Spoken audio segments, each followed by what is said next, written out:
Let's get real about what trauma is. You hear that word a lot, but what does it actually mean? Think of it as a deep emotional wound. It happens when you go through something so scary, so shocking, or so painful that it overwhelms your ability to cope. It's an event that shatters your sense of safety and leaves a lasting mark on your mind and spirit. This isn't just about having a bad day or feeling sad.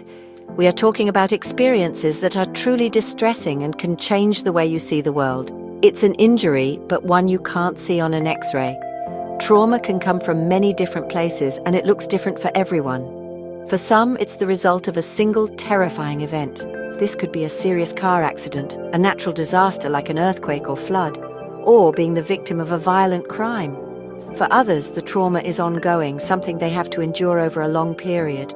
Think about the soldiers in a place like Ukraine who have faced the horrors of war for years, or the communities in the UK that experienced the racial trauma from the riots in 2024. These long-term situations create a constant state of fear and stress. It is also important to understand that trauma is not limited to these big, dramatic events that you see on the news. Sometimes, trauma comes from deeply personal experiences. It could be the sudden loss of a loved one, a difficult divorce, or a serious illness that turns your life upside down. Even things like persistent bullying or living in a home with constant conflict can be traumatic, especially for a child. What one person finds traumatic, another might not, and that is okay. The key factor is how the event affects you personally and your ability to feel safe in the world. So when we talk about trauma, we are talking about a very real and very powerful force. It's a heavy burden that people carry, often in silence. It rewires your brain's alarm system, leaving you feeling on edge and vulnerable long after the danger has passed. Recognizing that this wound is real is the very first step. It is not a sign of weakness. It is a sign that you have been through something significant. Acknowledging the weight of this burden is where the path to understanding and eventually healing begins for anyone who has been through it. When you go through a traumatic event, the impact doesn't just stop when the event is over. The experience can leave behind powerful echoes that disrupt your mental health. It's like a storm that has passed, but the landscape is forever changed. After a trauma, it is very common for people to develop mental health challenges. These are not signs that you are broken or crazy. They are normal human responses to an abnormal situation. Your mind is trying to make sense of something that feels senseless, and that process can be incredibly difficult and painful for anyone. One of the most common aftershocks of trauma is anxiety. You might find yourself constantly on edge, waiting for something bad to happen again. Your heart might race. You could feel restless, and simple things that never bothered you before might now seem terrifying. This is because the trauma has put your body's fight or flight system into overdrive, and it gets stuck in the on position. This can lead to panic attacks, a constant feeling of dread, or avoiding places and people that remind you of the event. It's your brain trying to protect you, but its alarm system has become far too sensitive. Depression is another heavy cloud that often follows a traumatic experience. The world can lose its color, and things you once enjoyed might feel pointless. You may feel a deep sense of sadness, hopelessness, or emptiness. Many people who have experienced trauma, like the 41% of Ukrainians reporting these issues after years of conflict, struggle with these feelings. You might withdraw from friends and family, lose your appetite, or feel completely exhausted all the time. This isn't just a case of the blues, it is a serious condition that stems from the emotional weight of what you have endured. Beyond anxiety and depression, trauma can shatter your daily life in other ways. Trouble sleeping is incredibly common. You might have nightmares that force you to relive the event over and over, or you may be too anxious to fall asleep in the first place. Some people experience flashbacks, which are vivid, intrusive memories that feel like the trauma is happening all over again. These experiences can make you feel disconnected from your own body and from the world around you. Your mind is working hard to process the hurt, and these symptoms are the outward signs of that internal struggle. Now, it's a fact that trauma does not discriminate. It can affect anyone, regardless of who they are or where they come from. However, the way men and women experience and react to that pain can sometimes look very different. This is not about one being stronger than the other. It is about the different pressures and expectations that society places on them. These social rules can shape how people are allowed to show their hurt, which in turn affects how they cope with the aftermath of a traumatic event and whether they seek out the help they so desperately need.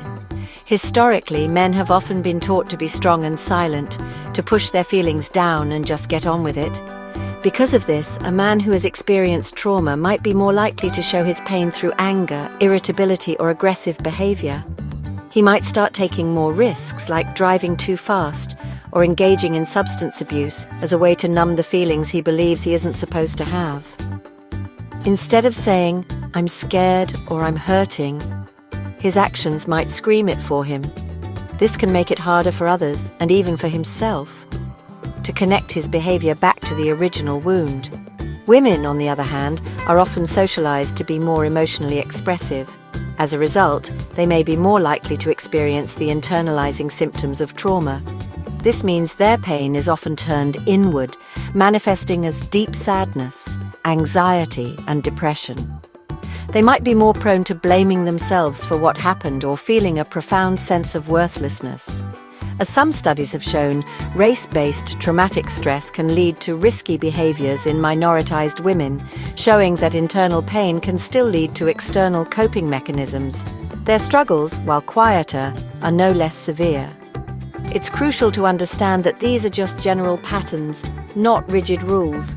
Every single person is an individual, and their reaction will be unique. A man can absolutely experience deep depression, and a woman can certainly react with anger. The important thing is to look past the stereotypes and recognize the pain for what it is. Whether it shows up as a fist through a wall or as silent tears in the middle of the night, it is a cry for help. Understanding these different expressions is key to making sure that no one's suffering goes unnoticed or misunderstood. Facing the aftermath of trauma can feel like being lost in a thick, dark forest. It can seem impossible to find a way out, but I am here to tell you that there is always a path forward.